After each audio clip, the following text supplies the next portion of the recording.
வார்த்தை தவறிவிட்டாய். அத்தியாயம் 13. ஒரு வாரம் கழித்து ஆதித்யா மோட்டார்ஸ் வந்தாள் மயூரி. வழக்கமாக வருவது போல பஸ்ஸில் வராமல் வாடகை கார் புக் பண்ணியே வந்தாள். பஸ்ஸில் கூட்ட நெரிசலில் யாராவது காலில் மிதித்து விட்டால் போச்சு. அப்புறம் மறுபடியும் லீவு கேட்க வேண்டும். அதற்கு வேறு தனியாக ஆடுவான் ஆதவன். எதற்கு வம்பு? ஷோரூமை நோக்கி மிகவும் மெதுவாக நடந்து வந்து கொண்டிருந்தவளை கண்டதும் யாருடனோ போனில் பேசிக் கொண்டிருந்த ஆசிம் போனை அணைத்து பாக்கெட்டில் போட்டுவிட்டு அவளிடம் வந்தான். மயிலு, இன்னும் 2 நாள் ரெஸ்ட் எடுத்துட்டு அப்புறமா வந்தா என்ன? ரிசப்ஷனை பாத்துக்கிறதுக்கு தான் மணி இருக்காளே, உனக்கு என்ன இவ்ளோ அவசரம்? பாரு, முன்ன மாதிரி உன்னோட நட வேகமா இல்ல, ரொம்ப ஸ்லோவா தான் நடக்கிற. வலிக்குதா மயிலு? வலிய தாங்கிட்டு நடக்கிறியா என்று படபடத்தான். அவனோடு இணைந்து நடந்தவாறே, இல்ல ஆசிம், நடக்கும்போது சுத்தமா வலியே தெரியல, அதான் வந்துட்டேன். அப்புறம் வீட்ல சும்மாவே இருக்க ரொம்ப போர் அடிக்குதுப்பா என்றாள். அவளை பார்த்ததுமே அனைவருமே ஓடி வந்து நலம் விசாரித்தார்கள். ஒருவன் மட்டும் இஞ்சி தின்ற குரங்கு போல தனது அறைக்குள் உட்கார்ந்து செல்போனை பார்த்து கொண்டிருந்தான். வந்து 1 மாதம் கூட முழுதாக முடியவில்லை.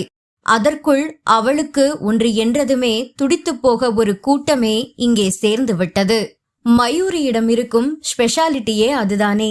தன்னிடம் இருக்கும் அன்பை அடுத்தவருக்கு வாரி வாரி வழங்கிவிடும் வள்ளல். காயம்பட்ட அன்று அந்த ஆசிம் எப்படி பதறையடித்து தூக்கி கொண்டு ஓடினான். அதற்கு மேல் மணிமேகலை. இந்த 1 வாரமாக மணிமேகலை, ஆசிம் இருவருமே வேலை முடிந்ததும் தினமும் மயூரியின் வீட்டிற்கு போய் வந்து கொண்டிருப்பது கூட அவனுக்கு தெரியும். இப்போதும் கூட எவ்வளவு இயல்பாக அவளோடு பேசிக்கொண்டு வருகிறான் அவன். அவள் நடப்பதற்கு தடுமாறுவதை உணர்ந்து கையை பிடித்து அழைத்து கொண்டு வந்தான் ஆசிம். அதை பார்க்கையில் வயிறோடு சேர்த்து மொத்த உடம்பும் பற்றி எரிந்தது ஆதவனுக்கு. எல்லாம் இந்த மயூரி கழுதையத்தான் சொல்லணும். ஏன் அவன் கூடலாம் இப்படி பல்ல இழிச்சிட்டு பேசணும்? அப்படி என்ன வந்த 1 மாசத்துக்குள்ள அவ்வளோ நெருங்கின பழக்கம்? தவறான எண்ணத்தோடு இருவருமே பழகவில்லை என்பது அவனுடைய மனசாட்சிக்கு தெரிந்தது. ஆனால் மனம், அது பொறாமையால் பொசுங்கி தப்பும் தவறுமாக யோசித்து வெந்து துடித்தது. அன்றைய மதிய உணவு இடைவேளையை யார் ஆவலோடு எதிர்பார்த்து காத்து கொண்டிருந்தார்களோ இல்லையோ, ஆதவன் இருந்தான். காரணம், மயூரி அன்று மதிய உணவு எடுத்து வரவில்லை. காலையில் அவள் உள்ளே நுழையும் போதே அவன் அதை பார்த்து விட்டான். ஒரு வழியா கேண்டீன்ல சாப்பிட முடிவெடுத்துட்டா என்று நினைத்து உள்ளே ஒரே கொண்டாட்டம். அதற்காகத்தானே தொடர்ந்து 2 நாட்களாக அவளுடைய உணவை அவன் திருடி தின்றதே. அவளை கோபப்பட வைத்து பார்க்க வேண்டும் என்றுதான் உணவை குப்பையில் கொட்டிவிட்டேன் என்று பொய் சொன்னானே தவிர அந்த உணவை அவன் வீணாக்கவில்லை. ரசித்து சாப்பிட்டான். அதிலும் ஒரு மிளகாய், கருவேப்பிள்ளை, கொத்தமல்லியை கூட அவன் தூர போட மனமில்லாமல் அதையும் கூட மென்று தின்று விட்டான். என்னதான் வசதி வாய்ப்புகள் பெருகி அந்தஸ்து உயர்ந்து விட்ட போதிலும் கூட வயிறு பசித்தால் பணத்தையா எடுத்து சாப்பிட முடியும்? வயிற்று பசியை நிறைக்க உணவுதானே வேண்டும். அது யாருடையதாக இருந்தால் என்ன? அதுவும் மயூரியின் தாயார் லட்சுமியின் கைப்பக்குவத்தை அவனால் மறக்க முடியுமா? அவர்கள் கைப்பட சமைத்த உணவை மனமாற குப்பை தொட்டியில் கொட்டி விடுவானா? அது ஒரு தாய் பாசத்தையும் கூடவே அந்த அன்னபூரணியையும் சேர்த்து அவமதிப்பது போலாகாதா? ஆனாலும் மயூரியின் கோபத்தை கண்டவனுக்கு இன்னும் கொஞ்சம் அவளை உசுப்பேத்தி அதிலே குளிர்காய ஆசை. அதனால்தான் அப்படி ஒரு பொய்யை அவன் தயங்காமல் சொன்னதால்தான் நிச்சயம் மறுபடியும் உணவை எடுத்து குப்பையில் கொட்டிவிடுவான் என்று பயந்து இன்று மதிய உணவை வீட்டிலிருந்து கொண்டு வரவில்லை. தன்னுடைய முயற்சியில் ஜெயித்து விட்டோம் என்று ஆதவன் எண்ணி மகிழ்ந்து கொண்டிருந்தான். ஆனால் ஆதவனின் எண்ணமும் எதிர்பார்ப்பும் அன்று மதியமே தவிடு பொடியானது. சரியாக மதிய உணவு இடைவேளை நேரத்தில் டன்சோவிலிருந்து ஒருவன் கொண்டு வந்து கொடுத்த உணவு பொட்டலத்தை பெற்றுக்கொண்டு மயூரியும் மணிமேகலையுமாக கேண்டீனுக்கு சாப்பிட போனார்கள். திடுக்கிட்டு போனான் ஆதவன். இது என்ன மாதிரியான பிடிவாதம்? அவனை வெறுத்து ஒதுக்கி தள்ளியது போல அவன் கேண்டீன் உணவையும் வெறுத்து விட்டாளா? யோசனையோடு தலையை பிடித்துக்கொண்டு சேரில் தொப்பென விழுந்தான் ஆதவன். லேசாக தலை வலிப்பது போல இருந்தது அவனுக்கு. பிள்ளைப்பூச்சி மாதிரி வந்தவளை கொட்டி கொட்டி விஷமுள்ள குளவியாக மாற்றியதே அவன்தானே. வாய் கூசாமல் அவளை என்னவெல்லாம் சொல்லித் திட்டினான். கேவலம் ஒருவேளை உணவுக்காக அவள் அதை மறக்க வேண்டுமா என்று மனசாட்சி மாறி மாறி அவனை கேள்விகளாக கேட்டு துளைத்தெடுக்க தலையோ வெடித்து விடுவதைப் போல தெறிக்க ஆரம்பித்தது. அந்த வாரத்தில் நவராத்திரி விழா ஆரம்பித்தது. ஆதித்யா மோட்டார்ஸிலும் நவராத்திரி பூஜைகள் களை கட்டி இருந்தன. பிரம்மாண்டமாக கொலு வைக்கவில்லை. ஆனாலும் ஷோரூம் முழுக்க அலங்கரித்து காலை மாலை இருவேளையும் பூஜை செய்து பிரசாதம் வழங்கினார்கள். ஒவ்வொரு நாளும் அம்பாளுக்கு என்ன நெய்வேத்தியம் பண்ண வேண்டுமோ அதை செய்து அம்பாளுக்கு படைத்தார்கள். ஆதவனுக்கு இப்போதெல்லாம் ஆதித்யா மோட்டார்ஸை கவனிப்பதை விட மயூரியை கவனிப்பதில்தான் ஆர்வம் அதிகமாக இருந்தது. அதற்காக ஏதோ மனம் மாறிவிட்டான் என்றெல்லாம் அர்த்தம் இல்லை. அவன் அப்படி அவளை கண்ணுக்குள் விளக்கெண்ணெய் ஊற்றி கவனிப்பதே அவளையும் மீறி ஏதாவது தப்பு செய்து விட்டால் அறைக்குள் அழைத்து திட்டுவதற்காகத்தான். அப்படி ஊன்றி கவனித்ததில் அவனுக்கு ஒரு விஷயம் நன்றாக புலப்பட்டது. காலை மாலை இருவேளை நடக்கும் பூஜைகளில் மயூரி கலந்து கொள்வதில்லை. அங்கே கொடுக்கும் குங்குமத்தை நெற்றியில் வைத்துக் கொள்வதில்லை. குங்குமம் என்று இல்லை, குங்குமம், விபூதி, சந்தனம் எதுவாயினும் அவள் நெற்றியில் இட்டுக் கொள்வதில்லை. மேலும் பிரசாதத்தையும் அவள் வாங்கிக் கொள்வதில்லை. ஒருமுறை மணிமேகலை தன்னிடமிருந்த குங்குமத்தை எடுத்து அவளது நெற்றியிலே வைத்துவிடப் போக வைக்க விடாமல் கையால் மறைத்து தடுத்து விட்டாள்.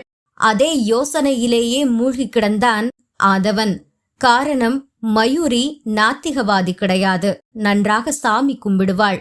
அவர்கள் இருவரும் இணைந்து அடிக்கடி மருதமலை முருகன் கோவிலுக்கு போய் வருவார்கள். அப்புறம் ஏன்? அவனுக்கு புரியவில்லை. ஆதித்யா மோட்டார்ஸில் ஆயுத பூஜைக்கான ஏற்பாடுகள் மிகவும் மும்மரமாக நடந்து கொண்டிருந்தன. பக்கத்திலேயே சர்வீஸ் சென்டர் இருப்பதால் அனைத்து எந்திரங்களையும் துடைத்து தூசி தட்டி கழுவி சுத்தம் செய்து கொண்டிருந்தார்கள். பேச்சுவாக்கில் பூஜையை பற்றி மணிமேகலையிடம் விசாரித்துக் கொண்டிருந்தாள் மயூரி. அனைத்தையும் தலையாட்டி கேட்டுக்கொண்டிருந்த மயூரி மறுநாள் பூஜைக்கு வந்து கலந்து கொள்ளவில்லை. விடுமுறை எடுத்துக்கொண்டு பிள்ளைகளையும் ரவிச்சந்திரனையும் பார்த்து வருவதற்கு மதுரைக்கு புறப்பட்டு போய்விட்டாள். முடிந்தவரை குடும்பத்தினரோடு மகிழ்ச்சியாக பொழுதை கழித்துவிட்டு அந்த இனிமையான தருணங்களை மனதிற்குள்ளும் மறவாமல் பதிவு செய்து வைத்துக் கொண்டாள் மயூரி. இந்த மாதிரியான நினைவு பொக்கிஷங்கள் தானே அவளுடைய மனக்காயத்தை ஆற்றும் அருமருந்தாக இருக்கிறது.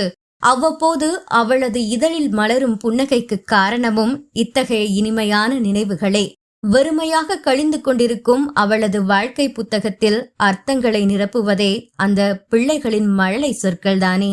2 நாட்கள் கழித்து வேலைக்கு வந்தவளை அழைத்த ஆதவன் மேசை மீது இருந்த ஒரு அட்டை பெட்டியை காட்டி, எடுத்துக்க என்றான்.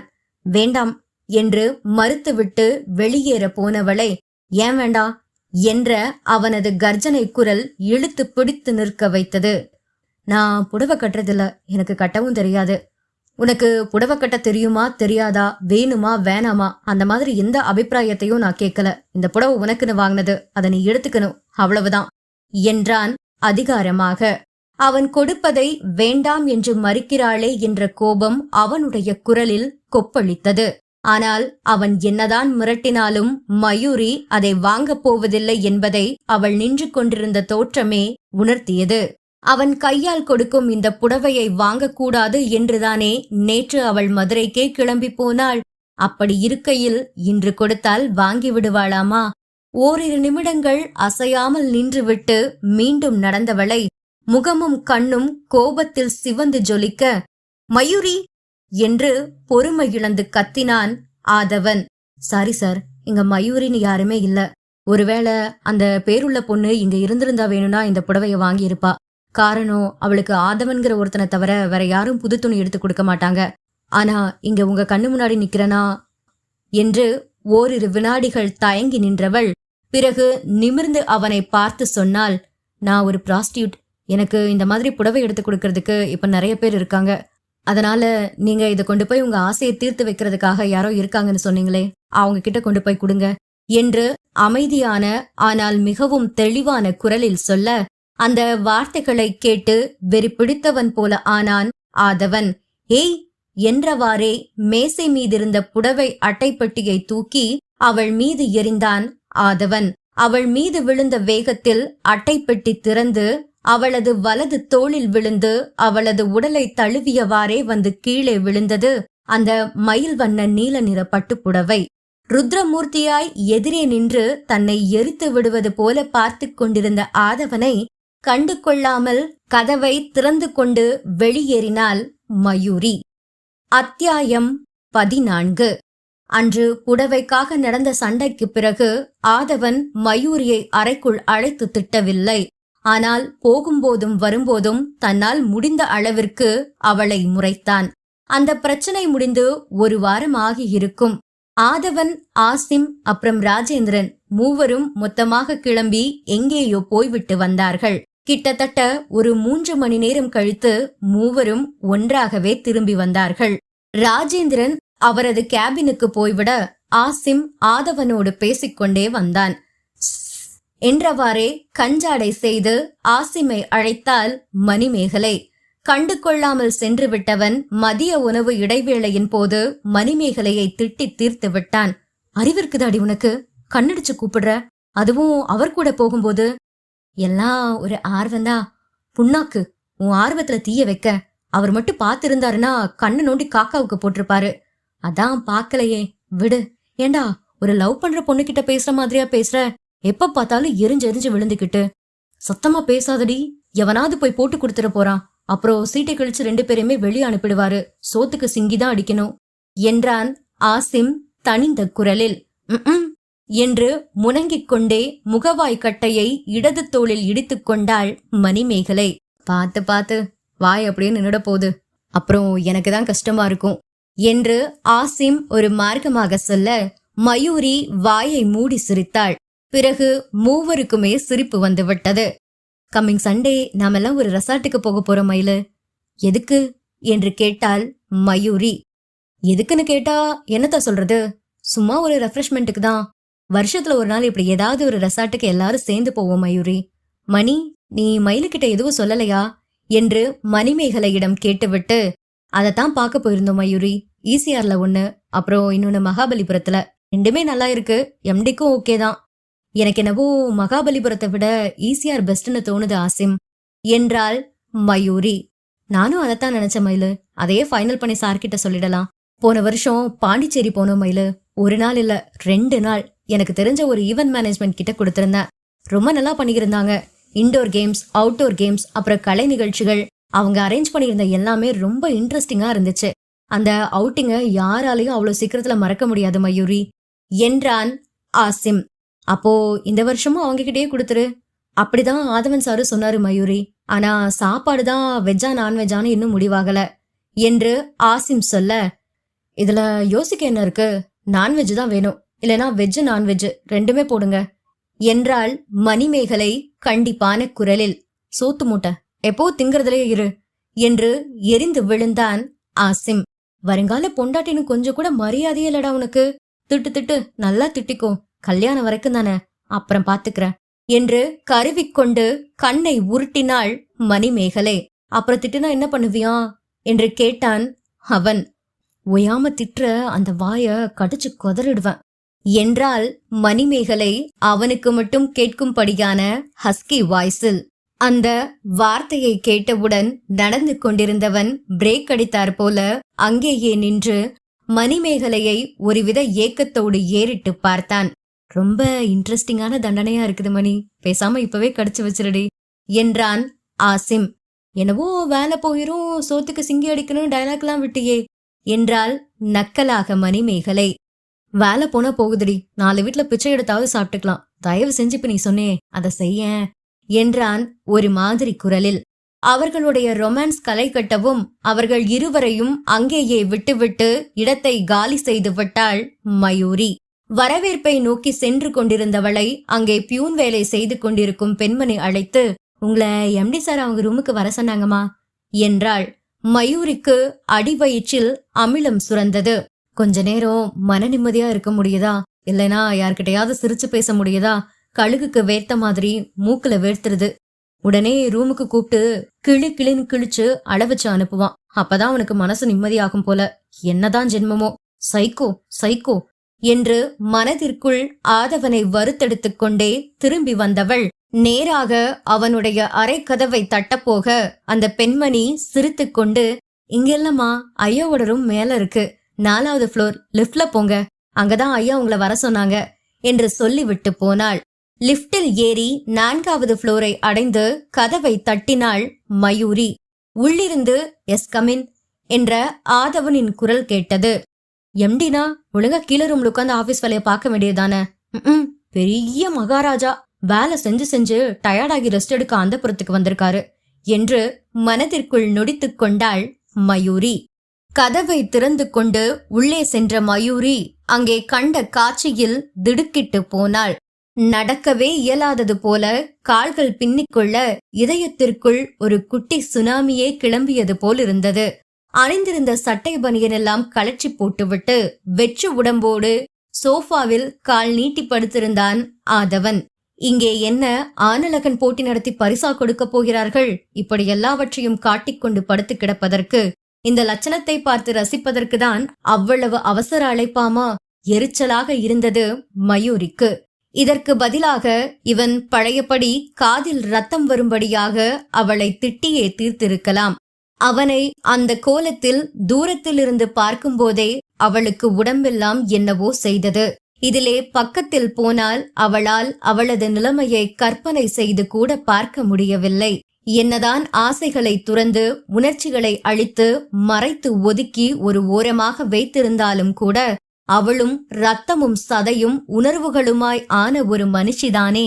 அதுவும் 3 வருடங்களாக அவனோடு ஒட்டி உறவாடியவள். அதுவும் கட்டுப்பாடில்லாத காதலர்கள் அவர்கள். அவள் அருகில் வந்துவிட்டால் தன்னையே மறந்து விடுவான் ஆதவன்.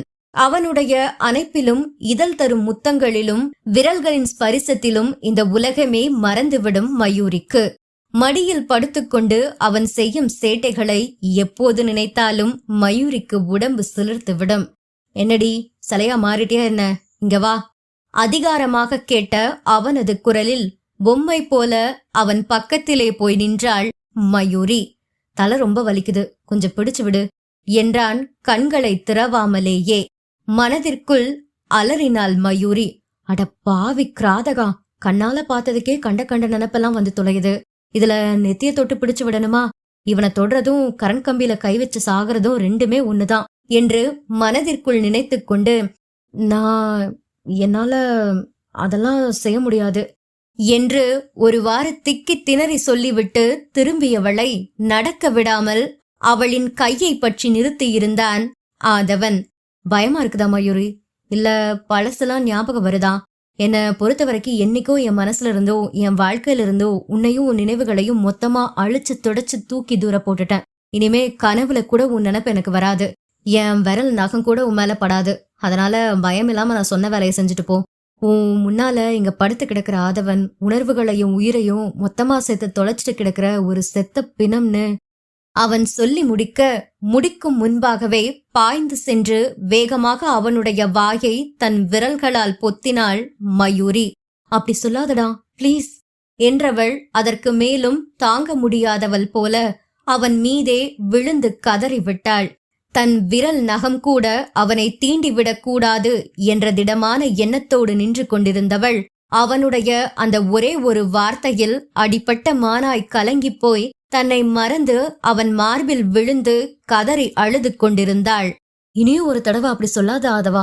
1000 தடவை வேணும்னாலும் நீ என்ன வேஸ்தி விபச்சாரின்னு சொல்லு, பரவாயில்ல. ஆனா இந்த வார்த்தையை மட்டும் மறுபடியும் ஒரு தடவை சொல்லாதடா, என்னால தாங்க முடியாது என்று அழுதாள். அசையாமல் கிடந்தவன், அழுறியா மயூரி? ஆனா என்ன வார்த்தைகளால புறமாக்கிட்டு போனவளே நீதானே, அப்புறம் ஏன் இந்த அழுக என்று கேட்டான் அமைதியான குரலில். கண்ணீரோடு நிமிர்ந்து பார்த்தவள் வேறு எதையும் பேசாமல் அவனது நெற்றியை பிடித்துவிட ஆரம்பித்தாள். கண்மூடி படுத்து கிடந்தவனுக்கு மயூரியின் விரல்களின் தீண்டல் சுகமாயிருந்தது. ஏதோ ஒரு தேவதை தன் அருகில் அமர்ந்து தன்னுடைய இறகால் அவனை வருடுவது போன்ற பிரமை. சொர்க்கத்தில் இருப்பது போல உணர்ந்தான் அவன். அவள் கதறிக்கொண்டு மார்பில் விழுந்த மறுகணமே தலைவலி பறந்து போய்விட்டதுதான். ஆனால் நெஞ்சுவலி வந்துவிட்டது அவனுக்கு. நோயை தந்தவள்தானே அதை தீர்க்க வேண்டும். எனவேதான் மயூரி நெற்றியை பிடித்துவிடவும் ஒன்றும் சொல்லாமல் பேசாமல் அமைதியாக படுத்திருந்தான். அத்தியாயம் 15. மயூரியின் மனம் ஒரே அடியாக குழம்பி போய் கிடந்தது. இந்த வார இறுதியில் ஆதித்யா மோட்டார்ஸிலிருந்து அனைவரும் ஈசிஆரில் உள்ள பீச் ரெசார்ட்டிற்கு போவதாக முடிவு செய்யப்பட்டிருந்தது. அது தொடர்பான வேலைகளை தான் மிகவும் மும்மரமாக கவனித்துக் கொண்டிருந்தான் ஆசிம். அதை நினைத்து அனைவருமே உற்சாகமாக இருக்கையில் அவளுக்கு மட்டும் மனம் உள்ளூர ஏதோ முரண்டிக் கொண்டே இருந்தது.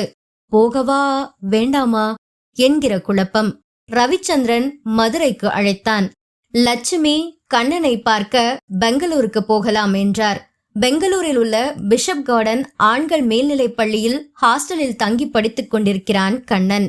அவனை பார்த்து வந்து 2 மாதமாகிவிட்டதால் மயூரிக்குமே மதுரைக்கு போவதை விட பெங்களூருக்கு சென்று தம்பியை பார்த்து வரத்தான் ஆசை.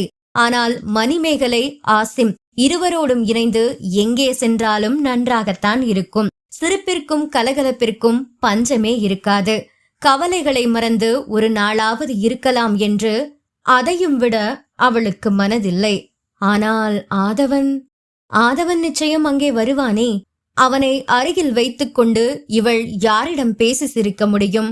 உடனே போனை போட்டு ஆள் பிடிக்கிற வேலையை எங்கேயோ ஆரம்பிச்சிட்டியா என்று குத்தி குதறுவான். அவளை அளவைக்காமல் விடமாட்டான். ஏதோ வரம் வாங்கி வந்ததைப் போல அதை மட்டுமே தானே இப்போது தொழிலாக செய்கிறான் சைக்கோ. எங்காவது போவதே நிம்மதியாக இருக்கத்தான். அதையும் தொலைத்து கண்ணீர் விட்டுக் கொண்டிருப்பதற்கு இதற்காக வேலை மெனக்கிட்டு அங்கே போக வேண்டும். பேசாமல் அம்மாவோடு சேர்ந்து பெங்களூர் போய்விட வேண்டியதுதான். போனை எடுத்து IRCTC ஆப்பை திறந்து எந்த ட்ரெயினில் டிக்கெட் இருக்கிறது என்று பார்த்து கொண்டிருந்தாள். மயிலு, நான் சொல்றத கொஞ்சம் ஒரு பேப்பர்ல எழுதி கொடு என்றவாறே காதில் போனோடு பரபரப்பாக அருகே வந்து நின்றான் ஆசிம். அவன் போனில் கேட்டு கேட்டு சொல்ல மயூரி அதை ஒரு பேப்பரில் எழுதி வைத்தாள். போனை வைத்துவிட்டு அவள் கையில் இருந்த அந்த பேப்பரை வாங்கி மடித்து பாக்கெட்டில் வைத்துக் கொண்டவன், ஆதவன் சார் மும்பை போறார் மயூரி, சாட்டர்டே நைட் ஃபிளைட், அதுக்குதான் டிக்கெட் புக் பண்ணினேன். வழக்கமா நமக்கு ஃபிளைட் டிக்கெட் புக் பண்ணி தரவரோட போன் நம்பர் ஏதோ மாறிடுச்சான், அதத்தான் உன்கிட்ட எழுதி கேட்டேன் என்றான். அப்போ ஆதவன் சார் நம்ம கூட ரெசார்ட் வரலையா? மணிமேகலை கவலையாக கேட்க மயூரிக்கு உள்ளே உற்சாகம் ஊற்றெடுத்தது. இல்லடி, அவங்க வீட்ல அவருக்கு பொண்ணு பார்த்து இருக்காங்களாம், அதை பார்த்து பேசி முடிக்கிறதுக்கு தான் இவர் போறார். சண்டே ஈவினிங் தான் திரும்ப வருவார் என்று சொல்லிவிட்டு ஆசிம் போய்விட மயூரிக்கு மனது என்னவோ போல் இருந்தது. அப்படியானால் அவனுக்கு இன்னும் திருமணமாகவில்லையா? ஆனால் அன்று அவளிடம் சண்டை போடும்போது யாரோ மனதிற்கு பிடித்தவள் இருக்கிறாள் என்று சொன்னானே, ஒருவேளை இந்த பெண்ணை மனதில் வைத்துக் கொண்டுதான் அப்படி சொல்லி இருப்பானோ? எதுவாக இருந்தாலும் அவளுக்கு என்ன பெரிதாக ஆகிவிடப் போகிறது? எதுவுமே இல்லை. அவளுடைய வாழ்வில் அவனுக்கும் அவனுடைய வாழ்வில் அவளுக்கும் இனி எந்த இடமும் இல்லை. அதுதானே நிதர்சனம். அவன் மனதுக்கு பிடித்த மாதிரி யாரை வேண்டுமானாலும் கட்டிக்கொண்டு பிள்ளை குட்டிகள் என்று சந்தோஷமாக இருக்கட்டும். அதே போல தன்னையும் நிம்மதியாக இருக்கவிட்டால் புண்ணியமாக போகும். எப்போதும் தேள் கொட்டினார் போல அவளை கொட்டி கொட்டி காயப்படுத்தாமல் அவன் வாயை மூடிக்கொண்டு இருந்தாலே அவளுக்கு நிம்மதிதான். மயூ, சண்டே நீ என்ன ட்ரெஸ் போட போற என்று கேட்டு மயூரியின் யோசனையை கலைத்தாள் மணிமேகலை. என்ன ட்ரெஸ், எதுக்கு என்று புரியாமல் விழித்த மயூரியை முதுகில் 2 போட்டுவிட்டு, கம்மிங் சண்டே ரெசார்ட் போக போற இல்லையா, அதுக்குதான். நீ என்ன ட்ரெஸ் போட்டுட்டு வருவேன்னு சொன்னா நானும் அதே மாதிரி ட்ரெஸ் பண்ணிக்கிட்டு வரலான்னு கேட்டேன். அதுக்கேண்டி இப்படி பேய் மாதிரி முழிக்கிற? நீ வருவியா மாட்டியா? ஆதங்கமாக கேட்டுக்கொண்டிருந்தவளை யோசனையாய் பார்த்தாள் மயூரி.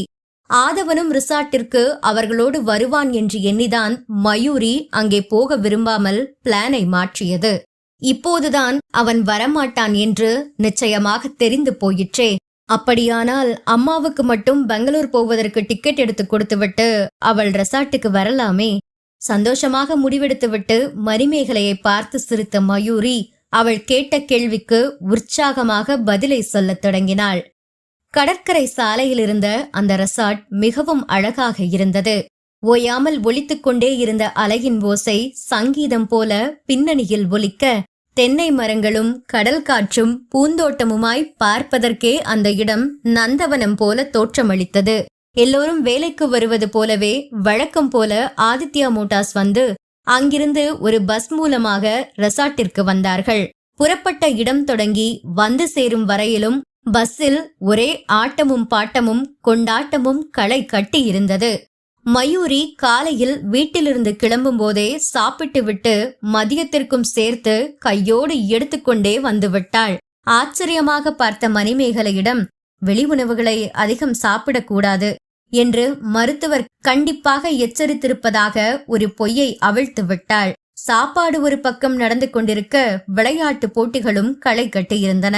அந்த இடத்திலிருந்து விலகி கொஞ்சம் ஓரமாக வந்த மயூரி ஒரு பக்கமாக திரும்பி நின்று ரவிச்சந்திரனிடம் போனில் பேசிக் கொண்டிருந்தாள்.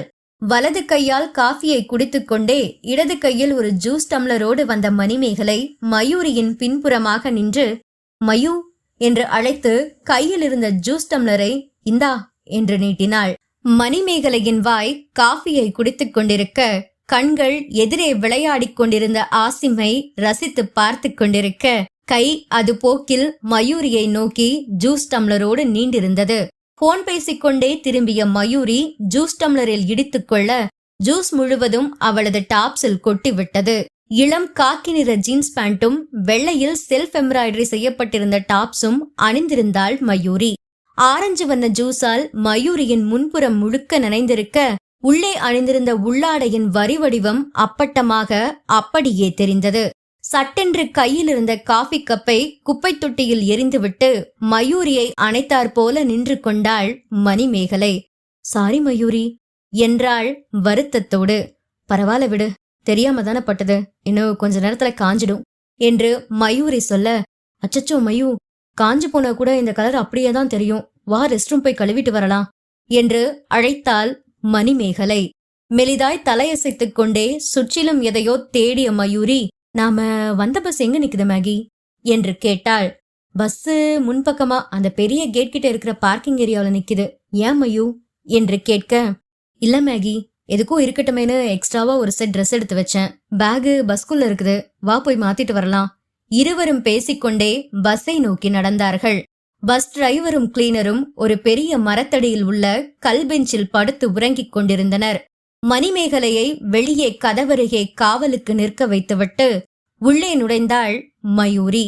அனைத்து கண்ணாடி கதவுகளும் இழுத்து சாத்தப்பட்டிருந்தது.